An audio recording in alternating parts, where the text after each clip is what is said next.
सभी भक्तों को प्रणाम। इस सेशन में, गीता के इस सेशन में सभी का स्वागत है। हम अध्याय 2 के 33वें और 34वें श्लोक पर हैं। समय की कमी के कारण हम सिर्फ 1 या 2 श्लोकों की ही व्याख्या कर पाते हैं, और यदि समय बचता है तो बाकी महाभारत से जुड़ी हुई कहानियाँ और जितने भी रेफरेंसेस हैं वो हम बताते हैं। तो आइए शुरू करते हैं आज का सत्र। मंगलम भगवान विष्णु, मंगलम गरुड़ध्वज, मंगलम पुंडरीकाक्ष, मंगलाय तनोहरि। विश्व के पालनकर्ता की जय हो, देवी देवताओं, संतों महंतों की जय हो, सभी गुरुओं की जय हो, ग्रंथराज श्रीमद् भगवद गीता की जय हो। यह जो अध्याय है इसको सांख्य योग पर आधारित अध्याय बोलते हैं, और इसमें अर्जुन और कृष्ण के बीच संवाद चल रहा है। अर्जुन अपनी इसी दुविधा से बाहर नहीं आ पाता कि सामने वाले जो मेरे परिजन हैं, बंधु बांधव हैं, गुरु हैं, साले सगे संबंधी हैं, ससुर हैं, उनसे मुझे युद्ध करना है, तो क्या यह धर्मयुक्त होगा? कृष्ण पिछले श्लोकों में उनको बताते आए हैं एक क्षत्रिय का धर्म, और धर्म के लिए हिंसा करना अनिवार्य होता है। और आज के जो हम श्लोक करेंगे उसमें एक सुधर्म और कीर्ति के बारे में अभी बताया गया है 33वें और 34वें श्लोक में। किसी का स्वधर्म क्या है और उसकी कीर्ति या अपकीर्ति कैसे बनती है। तो आइए 33वां श्लोक दोहराते हैं। अथ चेत्त्वम् इमं धर्मम्यं संग्राम न करिष्यसि तथा स्वधर्मं कीर्ति च हित्वा पापम अपवास्यसि। तो इसका मतलब है, अथ का मतलब अथ, चेत मतलब यदि, त्वमम इमम, तुम इम यह, इस धर्म को, इस धर्म रूपी संग्राम युद्ध को न करिष्यसि नहीं करोगे, तथा तब स्वधर्मम अपने धर्म को, कीर्तिम यश को, च भी हित्वा खोकर, पापम अपवस्यसि पाप को प्राप्त करोगे। तो पूरा इसका अर्थ क्या है? किंतु यदि तुम युद्ध करने के स्वधर्म को संपन्न नहीं करते तो तुम्हें निश्चित रूप से अपने कर्तव्य की उपेक्षा करने का पाप लगेगा और तुम योद्धा के रूप में भी अपना यश खो दोगे। तो इसका भी तात्पर्य है, और जिसको इंग्लिश में परपर्ट बोलते हैं, उसका अर्थ यह, पहले हम रेफर कर रहे हैं प्रभुपाद कृष्णमूर्ति श्री एसी भक्तिवेदांत स्वामी, जो इस्कॉन संस्था के संस्थापक आचार्य हैं, श्रीमद् भगवद गीता यथारूप, इसको रेफर कर रहे हैं। तो इसमें प्रभुपाद जी बोलते हैं, अर्जुन विख्यात योद्धा था जिसने शिव आदि अनेक देवताओं से युद्ध करके यश अर्जित किया था। तो इसके बारे में, इतना महान योद्धे के बारे में उनको बताया गया कि देवी देवताओं को भी हराया था, और शिव जी से उन्होंने युद्ध करके दिव्य अस्त्र प्राप्त किए थे। शिकारी के वेश में शिव जी से युद्ध करके तथा उन्हें हराकर अर्जुन ने उन्हें प्रसन्न किया था, और वर के रूप में पशुपति अस्त्र हो जाए, पशुपतास्त्र प्राप्त किया था। शिव जी का एक और धनुष था जिसको बोलते हैं पिनाक, है ना, वो आपको पता ही है, जो त्रेता युग में था। सभी लोग जानते थे कि वह एक महान योद्धा है। स्वयं द्रोणाचार्य ने उसे आशीष दिया था और एक विशेष अस्त्र प्रदान किया था जिससे वह अपने गुरु का भी वध कर सकता था। तो उसके पास इतने दिव्य अस्त्र थे जिससे वो किसी का भी वध करने में सक्षम था। और आपको ज्ञात होगा कि अर्जुन ही 5 पांडवों में एक इकलौता पांडव था जिसने सशरीर स्वर्ग की यात्रा की थी, वो स्वर्ग तक चला गया था। इस प्रकार वह अपने धर्मपिता एवं स्वर्ग के राजा इंद्र समेत अनेक अधिकारियों से अनेक युद्धों के प्रमाण पत्र प्राप्त कर चुका था, किंतु यदि वह इस समय युद्ध का परित्याग करता है तो वह न केवल क्षत्रिय धर्म की उपेक्षा का दोषी होगा, अपितु उसके यश की भी हानि होगी और वह नरक जाने के लिए अपना मार्ग तैयार कर लेगा। दूसरे शब्दों में, वह युद्ध करने से नहीं अपितु युद्ध से पलायन करने के लिए नरक का भागी होगा। तो इसमें क्लियर बताया कि भाई एक क्षत्रिय का धर्म बताया है। क्षत्रिय का धर्म तो युद्ध करना ही है, कोई सिर मुंडवा के भगवा वस्त्र पहन के संन्यास जाने के बारे में नहीं बताया है। जिस अवस्था में बताया वो एक अलग अवस्था है। अभी हर एक को अपना कर्तव्य का पालन करना पड़ता है, जिसको स्वधर्म बोलते हैं। तो एक क्षत्रिय का स्वधर्म बताया है कि बिना किसी संबंध, जाति, देश, उन सब का परित्याग करके उसे धर्म को सर्वोच्च रख के उस धर्म का पालन करना चाहिए, और वही इस श्लोक के अंदर बताया गया है। कभी कभी इंसान धर्म में और लॉयल टू ए रूल, किसी रूल को फॉलो करने में भी, चॉइस करने में दुविधा आती है।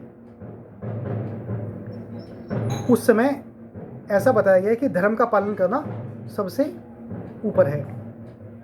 यदि किसी कंट्री में एक सीमा लगी है और उस कंट्री का रूल है कि भाई हमारा सैनिक उस सीमा से पार नहीं जा सकता, ये उसका रूल है, और सैनिक बहुत लॉयल है अपनी कंट्री के, वो हर एक रूल का पालन करता है। लेकिन कोई बूढ़ा व्यक्ति या कोई एक मरणासन व्यक्ति उस सीमा के पार पड़ा हुआ है, तो उसका धर्म क्या बोलता है कि भाई उसकी सहायता करो और उसे हॉस्पिटल या जो भी मेडिकल एड है वो प्रोवाइड करो।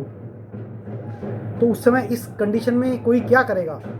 देश के रूल का पालन करेगा या धर्म का पालन करेगा? तो इसमें धर्म के सर्वोच्च की पालनता की बात कही है, क्योंकि रूल इस पृथ्वी के बनाए हुए हैं, धर्म परमेश्वर का बनाया हुआ है। अभी अगला श्लोक पढ़ते हैं।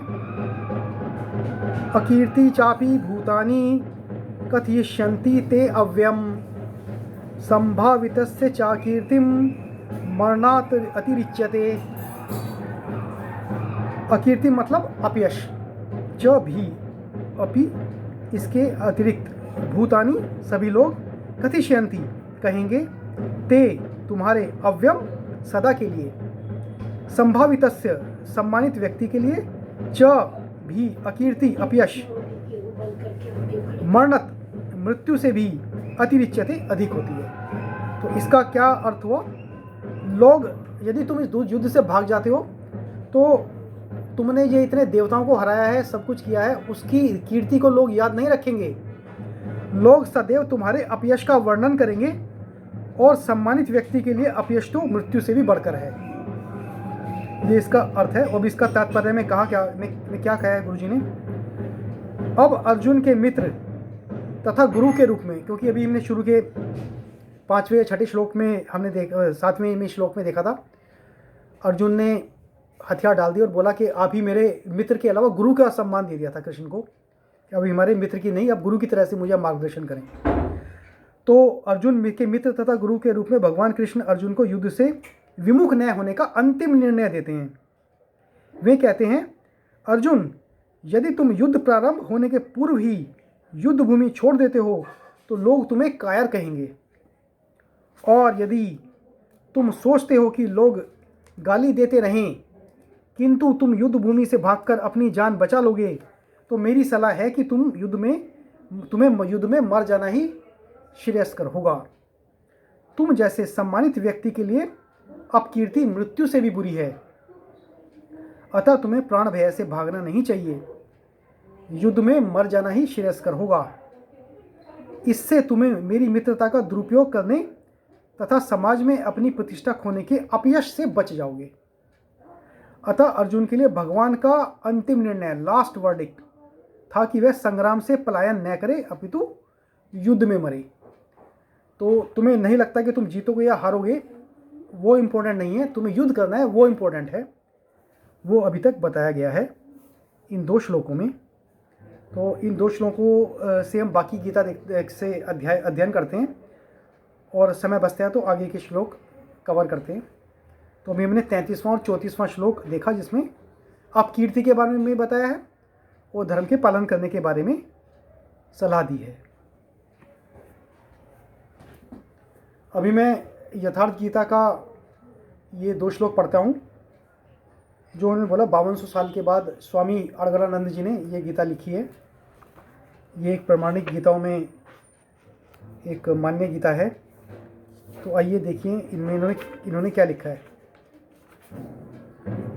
श्लोक दोहराते हैं। अथ चित्तौमिमं धर्मं संग्रामं न करिष्यसि तथा स्वधर्मं कीर्तिं च हित्वा पापं अपवाप्स्यसि। और यदि तू इस धर्मयुक्त संग्राम अर्थात शाश्वत सनातन परम धर्म परमात्मा में प्रवेश दिलाने वाला धर्म युद्ध नहीं करेगा तो स्वधर्म अर्थात स्वभाव से उत्पन्न संघर्ष करने की क्षमता, क्रिया में प्रवृत्त होने की क्षमता को खोकर पाप अर्थात आवागमन इसलिए यूज किया मतलब इस मृत्यु के साइकिल में आना जाना और अपकीर्ति को प्राप्त होगा। अभी अगले श्लोक में अपकीर्ति के ऊपर प्रकाश डाला गया है। अकीर्तिं चापि भूतानि कथयिष्यन्ति ते अव्यम संभावितस्य चाकीर्तिं मरणात् अतिरिच्यते। सब लोग बहुत काल तक तेरी अपकीर्ति का कथन करेंगे, मतलब अनंत काल तक अपकीर्ति का डिस्कस करते। आपको ये भी पता होगा कि 100 कर्म भी अच्छे इंसान करे, एक बुरा कर्म कर देता है, वो सारे 100 कर्म पर पानी फेर देता है। ये आज के इस युग में भी उस समय सभी युग में लागू होता है। तो वही कृष्ण बताने की कोशिश कर रहे हैं। आज भी पदच्युत होने वाले महात्माओं में विश्वामित्र, पराशर, निमि, श्रृंगी इत्यादि की गणना होती है। अपने पद से हट गए थे, वो जो उनको सम्मान मिला था उससे भी हटा दिया गया था। इतने महान ऋषियों को भी वो अभी तक भी हम डिस्कस करते हैं।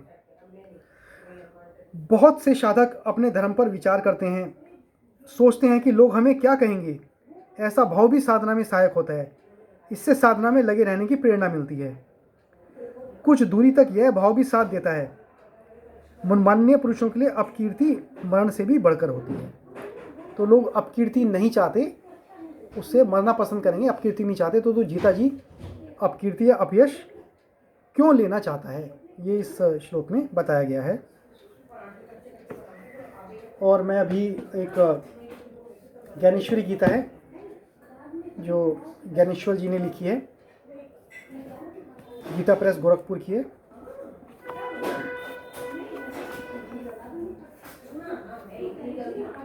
अथ चेत्तौमिमं धर्म्यं संग्रामं न करिष्यसि तथा स्वधर्मं कीर्तिं च हित्वा पापम अपवास्यसि। अब ऐसे युद्ध को त्याग देना तथा बेकार की बातों के लिए रोना धोना मानो स्वयं ही अपनी हत्या करना है। यदि आज इस रण में तुम हथियार डाल दोगे तो तुम अपने पूर्वजों के द्वारा अर्जित किए हुए यश को खो दोगे। तो कौरव और पांडव जो बोलते थे, इनका बहुत महान इतिहास था। उन्होंने कहा कि इसको सारे जितने भी आपके पूर्वज हैं उन सबका यश है तुम्हारी वजह से जाएगा। इतना ही नहीं, तुम्हारे पक्ष में आई हुई कीर्ति भी सदा सदा के लिए नष्ट हो जाएगी। सारा संसार तुम्हें भला बुरा कहेगा और अभिशाप देगा। महापातक तुम्हें निगल जाएंगे। जिस प्रकार पतिविहीन स्त्री हर तरह से तिरस्कृत होती है, ठीक उसी प्रकार स्वधर्म का आचरण न करने पर जीते जी तुम्हारी भी वही दिशा हो जाएगी।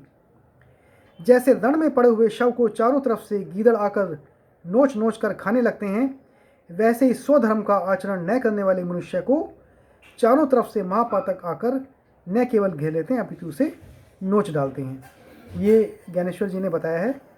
और अगले श्लोक में कहा है, अकीर्तिम चापि भूतानि कथयिष्यन्ति ते अव्यम संभावितस्य चाकीर्तिम मरणात् अतिरिच्यते। यही कारण है कि मैं तुझे बार बार समझाता हूँ कि यदि तुम स्वधर्म का त्याग कर दोगे तो पापों में उलझ जाओगे और तुम्हारा अपयश कल्प के अंत तक भी तुम्हारा पीछा नहीं छोड़ेगा। ज्ञानी जनों को तभी तक जीवन धारण करना चाहिए जब तक उन्हें अपकीर्ति का लांछन न लगे। और फिर भला यह तो बतलाओ कि तुम यहाँ से खिसक ही कैसे सकते हो। तुम तो सब प्रकार की शत्रुता त्याग कर और अत्यंत दयालु चित्त से यहाँ से खिसक कर पीछे हट जाओगे, किंतु तुम्हारे चित्त की वृत्ति का पता इन सब लोगों को कैसे लगेगा।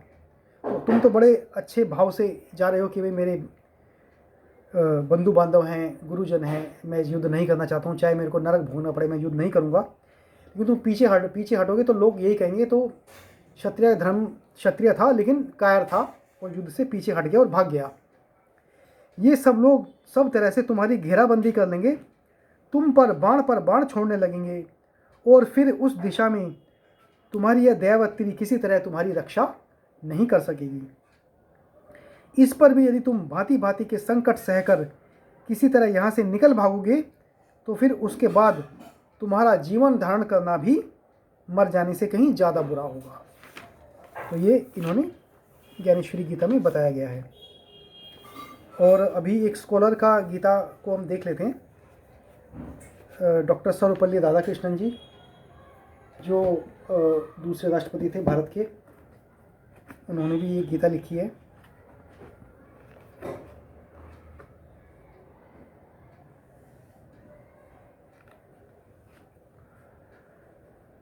अथ चेत्त्वमिमं धर्म्यं संग्रामं न करिष्यसि तथा स्वधर्म कीर्तिं च हित्वा पापम अपवास्यसि। यदि तू इस धर्म युद्ध को न लड़ेगा तो तू अपने कर्तव्य और यश से च्युत हो रहा होगा, मतलब पीछे हट रहा होगा, और तू पाप का भागी बनेगा। जब न्याय और अन्याय के बीच संघर्ष चल रहा हो उस समय जो व्यक्ति मिथ्या भावुकता या दुर्बलता या कायरता के कारण उस युद्ध से अलग रहे वह पाप कर रहा होता है। ये इन्होंने बताया है इसका अर्थ। और एक इन्होंने एक कहा है अकीर्ति चापि भूतानि कथयिष्यन्ति ते अव्यम संभावितस्य चाकीर्तिम मरणात् अतिरिच्यते। इन्होंने दो लाइंस में इसका अर्थ बताया है। इसके अतिरिक्त मनुष्य सदा तेरे अपयश की बातें कहा करेंगे और जो आदमी सम्मानित रह चुका हो उसके लिए बदनामी मृत्यु से भी कहीं बुरी है। तो इसमें यही बताया कि जो ज्ञानी पुरुष है उसके लिए बदनामी से को छोड़कर वो मृत्यु को चुनता है। अब इन्होंने दो रेफरेंस दिए हैं जो महाभारत से लिए गए हैं, शांति पर्व से। महाभारत से तुलना कीजिए। दंड एव ही राजेंद्र शत्र धर्मो ने मुंडनम, ये शांति पर्व का है 30वें अध्याय से। जो विनाश से रक्षा करता है वह क्षत्रिय है। तो क्षत्रिय की डेफिनेशन बताया जो विनाश से रक्षा करता है। शताद यो वै त्रयतीति से तस्मात् क्षत्रिय स्मृतः। तुलना कीजिए। हे पुरुषेष्ठ, केवल दो प्रकार के व्यक्ति सूर्यमंडल को भेद सकते हैं। तो सूर्यमंडल में पहले भी बताया था कि सूर्य की एक आभा है, एक किरण है, एक लेवल।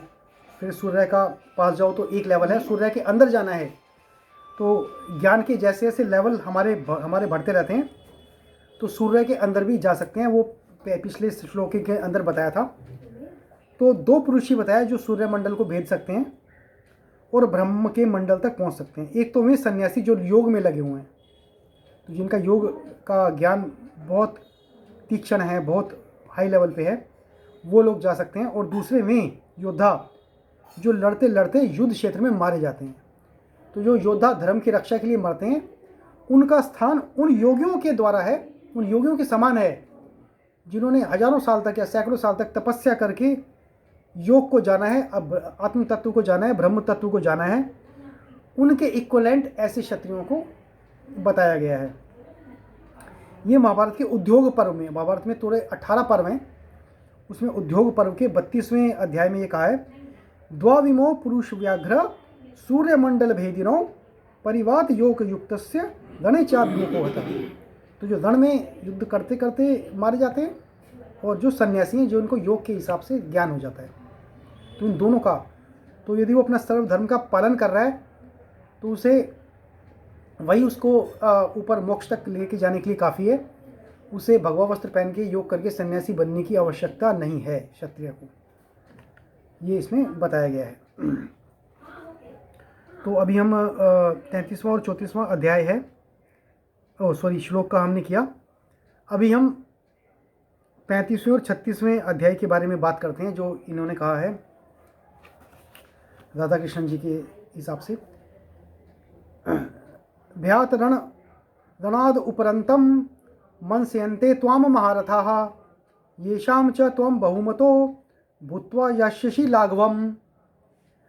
तो इसमें क्या है, ये बड़े बड़े योद्धा यह समझेंगे कि तू भय के कारण युद्ध से विमुख हो गया है, कि तू बिल्कुल डर के भाग गया है इतने लोगों को देख के, और जो लोग तेरा बहुत आदर करते थे वे तुझे बहुत छोटा समझ लगेंगे कि भाई जिसने शिव को हराया था, देवताओं को हराया था, अज्ञातवास में कोई उन्हें पकड़ नहीं पाया, उस अर्जुन को सब बहुत छोटा समझेंगे।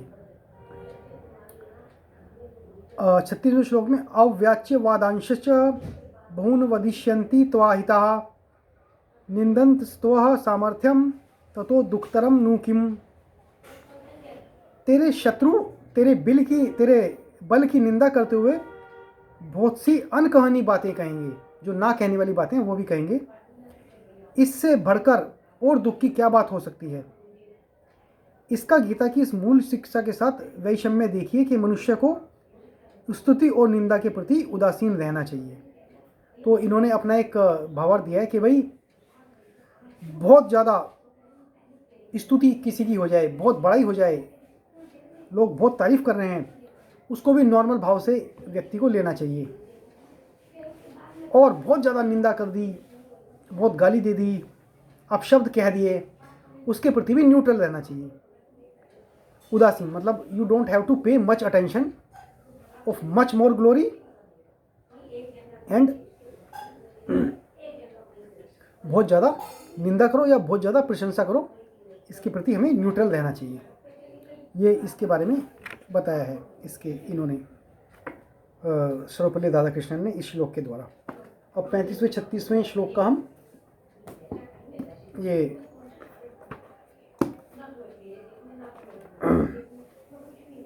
स्वामी प्रभुपाद जी की गीता से अभी हम पढ़ते हैं।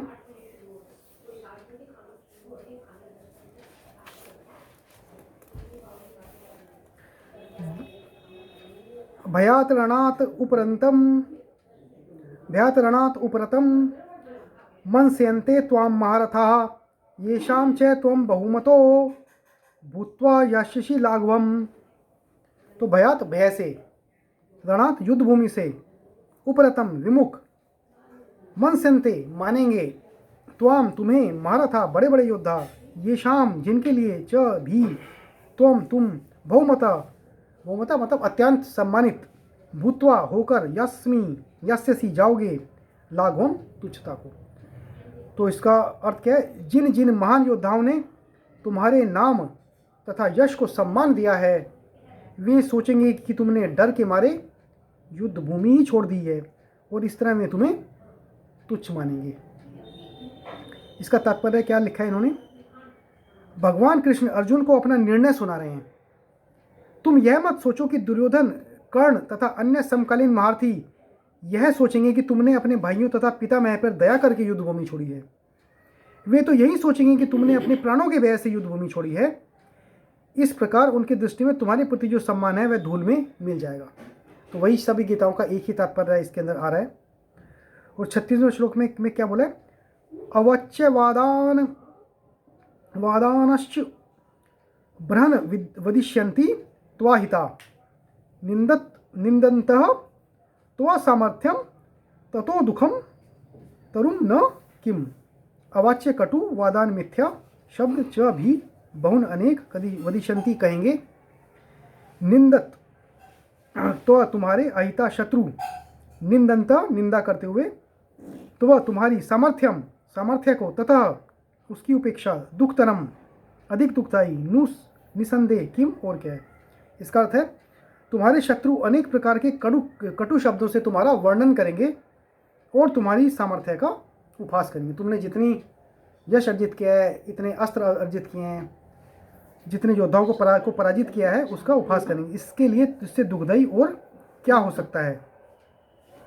तो प्रारंभ में ही भगवान कृष्ण को अर्जुन के अयाचित दया भाव पर आश्चर्य हुआ था और उन्होंने इस दया भाव को अनार्योचित बनाया था। अनार्योचित मतलब जो अनार्य के लिए उचित नहीं है, मतलब एक आर्य था, जो आर्य शब्द है एक अनार्य है, तो आर्यों के लिए अनुचित बताया था।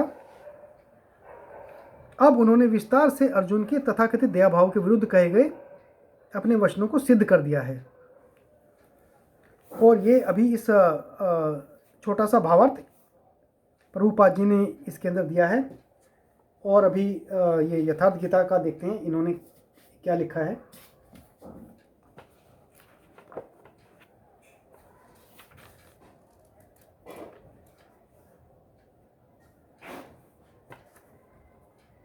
भ्याद्राण उपरंतम मनस्यन्ते तवाम महारथा येषां चम तवम बहुमतो भूत्वा यास्यसि लाघवम। जिन महारथियों की निगाह में तू बहुत मान्य होकर अब तुच्छता को प्राप्त होगा, वे महारथी लोग तुझे भय के कारण युद्ध से उपराम हुआ मानेंगे, मतलब युद्ध से भाग गया। जो महारथी कौन? इस पथ पर महान परिश्रम से आगे बढ़ने वाले साधक महारथी हैं। उसका एक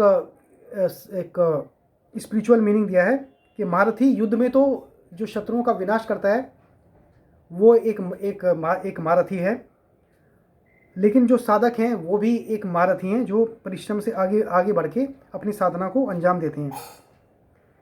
इस प्रकार अपने ही परिश्रम से अविद्या की ओर खींचने वाले काम, क्रोध, लोभ, मोह आदि भी महारथी हैं, जो तुझे बहुत सम्मान देते थे कि साधक प्रशंसनीय है, तुम उनकी निगाहों से गिर जाओगे। इतना ही नहीं बल्कि अभी अगला श्लोक है, अवाच्यवादांश्च बहुन वदिष्यन्ति तवा हितः निंदन्त त्वः सामर्थ्यम ततो दुःखतरम नु किम। बैरी लोग तेरे पराक्रम की निंदा करते हुए बहुत से न कहने योग्य वचनों को कहेंगे। एक दोष आता है तो चारों ओर से निंदा और बुराइयों की झड़ी लग जाती है, न कहने योग्य वचन भी कहे जाते हैं। इससे बड़ा दुख क्या होगा? तो ये उन्होंने कहा है। और अभी हम ज्ञानेश्वरी से देखते हैं, ज्ञानेश्वरी गीता में संत ज्ञानेश्वर जी ने क्या कहा है।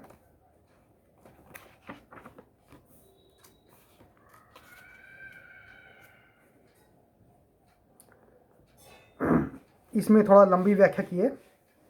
36वें श्लोक के पहले 35वां श्लोक करते हैं।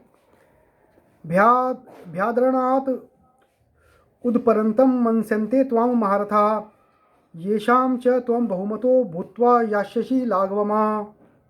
इसके अलावा हे अर्जुन, एक बात और है जिस पर तुमने विचार ही नहीं किया। तुम तो यहाँ बड़ी तैयारी से युद्ध के लिए आए हो।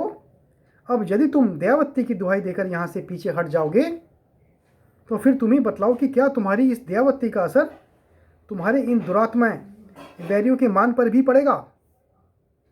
तो अभी अगले श्लोक में उन्होंने कहा मैं क्या कहा कि आपने तो तुम तो दया भाव दिखा रहे हो, लेकिन इनकी जो दुरात्मा है वो तो ये नहीं देखेंगे तुम दया भाव दिखा रहे हो, वो तो तुम्हें कायर कहेंगे। जैसे कि एक बहुत कमज़ोर व्यक्ति है, उसने किसी पहलवान को थप्पड़ मार दिया। अभी पहलवान या तो वहाँ से चला जाए तो भाई यार बड़ा तगड़ा था वो, बिल्कुल पहलवान तो बिल्कुल ही शरीर से इतना तगड़ा था और वो तो कुछ भी नहीं कर पाया, एक थप्पड़ खा के वो चला गया। तो लोग जनरल ये चीज़ सोचेंगे, ये इसके बारे में आप। और यदि पहलवान ये नहीं कहा कि मैं इसको मार दिया तो ये तो मर ही जाएगा, मेरे को तो कुछ फ़र्क ही नहीं पड़ा इसके थप्पड़ से, लेकिन मैंने इसे मारा तो ये तो मर ही जाएगा, तो कोई ये नहीं देखेगा पहलवान ने उसको दया दिखा के उसे छोड़ा है। लोग उसकी निंदा करेंगे, उसकी प्रशंसा करेंगे जो कमज़ोर व्यक्ति है कि भाई इसने तो पहलवान को भी भगा दिया। अवाच्यवादांश बहून वदिष्यन्ति तवाहिता निंदन तत्स्व सामर्थ्यम ततो दुःखतरम नु किम। ये सब के सब लोग तो यही कहेंगे कि अर्जुन हम लोगों से भयभीत होकर भाग खड़ा हुआ। अब तुम ही बतलाओ कि लोगों का ऐसी बातें करना क्या कुछ अच्छा होगा। यदि तुम इसका उत्तर हाँ में देकर यह कहो कि हाँ यह भी अच्छी बात होगी, तो फिर हे धनुधर, वे सब लोग जो कष्ट सहकर और अवसर पड़ने पर अपनी प्राणों की आहुति देकर अपनी कीर्ति में वृद्धि करते हैं, वे ऐसा क्यों करते हैं? तुम पहले इंसान तो नहीं हो जो युद्ध में आया है, हजारों साल पहले से युद्ध करते आए हैं, और उन जिन्होंने युद्ध किया है उन सबको जैसे बताया कि सूर्य लोक के भी अंदर तक वो लोग चले गए हैं, और सन्यासियों के समान जिनको इक्वेट किया गया, सन्यासियों के समान ही उनकी गिनती होती है। तो वो उनको ऐसा लगता है कि अपकीर्ति होती है तो वो युद्ध क्यों करते। वही कीर्ति तुम्हें अनायास ही प्राप्त हुई है। जैसे यह आकाश अपने विस्तृत स्वरूप के कारण अनुपम है, वैसी तुम्हारी कीर्ति भी अपार और अनुपम है। तो अभी जो उसकी कीर्ति है पूरे आकाश से तुलना की गई है। और इस पूरा आकाश बिल्कुल जीरो हो जाएगा यदि तुम इस युद्ध से भाग जाते हो। तो पुरानी कीर्ति को कोई याद नहीं रखेगा इस एक इंसिडेंट से, कि सारी अपकीर्ति आ जाएगी और सब चीज़ें जीरो हो जाएंगी। तुम्हारे गुण त्रिभुवन में सर्वश्रेष्ठ हैं, तीनों भवन में उसके अर्जुन सबसे श्रेष्ठ धनुर्धर था। दूसरे देशों के राजे महाराजे भी तुम्हारी कीर्ति का गान चारणों की तरह करते। चारण जो राजा की प्रशंसा में गाना में गाता थे उनको चारण भाट बोलते थे, और वह कीर्ति गान सुनकर यम आदि भी भयभीत हो जाते हैं। देखो तुम्हारी महिमा गंगा प्रवाह की भांति निर्मल और पूर्ण है। किम बहुना तुम्हारी महिमा ने ही सारे विश्व के शूरवीरों को न केवल क्षात्र धर्म का पाठ पढ़ा है, क्षत्रिय का धर्म क्या है, अपितु उन्हें जानकार भी बना दिया है।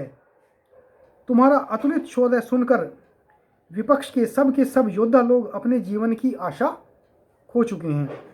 जैसे सिंह की दहाड़ सुनकर मतवाले हाथी को यह ज्ञात होने लगता है कि यह प्रलय काल का गर्जन है, ठीक वैसे ही इन सब कौरवों पर तुम्हारा दबदबा बना हुआ है। अब हे भाई अर्जुन, जैसे व्रज को पर्वत अथवा गरुड़ को सर्प अपना काल मानते हैं, ठीक जैसे व्रज मतलब उनके ऊपर बिजली गिरती है, लाइटिंग गिरती है, तो पर्वत भी टूट जाता है और सांप को गरुड़ का भय रहता है। ठीक वैसे ही ये कौरव भी तुम्हें सदा अपना काल ही मानते हैं। किंतु यदि तुम आज युद्ध से भाग खड़े होगे तो तुम्हारी सारी की सारी जमी जमाई धाक जाती रहेगी, ऊपर से मानहानि भी होगी। बस इतना ही नहीं, जब तुम पीछे हटने लगोगे तब ये कौरव तुम्हें पीछे हटने भी नहीं देंगे और तुम्हें रोककर तुम्हारा तिरस्कार भी करने लगेंगे। हम इससे पहले के काफ़ी इंसिडेंट्स में देख चुके हैं, जब भी पांडव अपना हिस्सा मांगने गए, अपना अधिकार मांगने गए, बहुत ज़्यादा तिरस्कार हुआ। दूध किला से लेके 5 गांव तक लेने गए तब भी उनका तिरस्कार हुआ,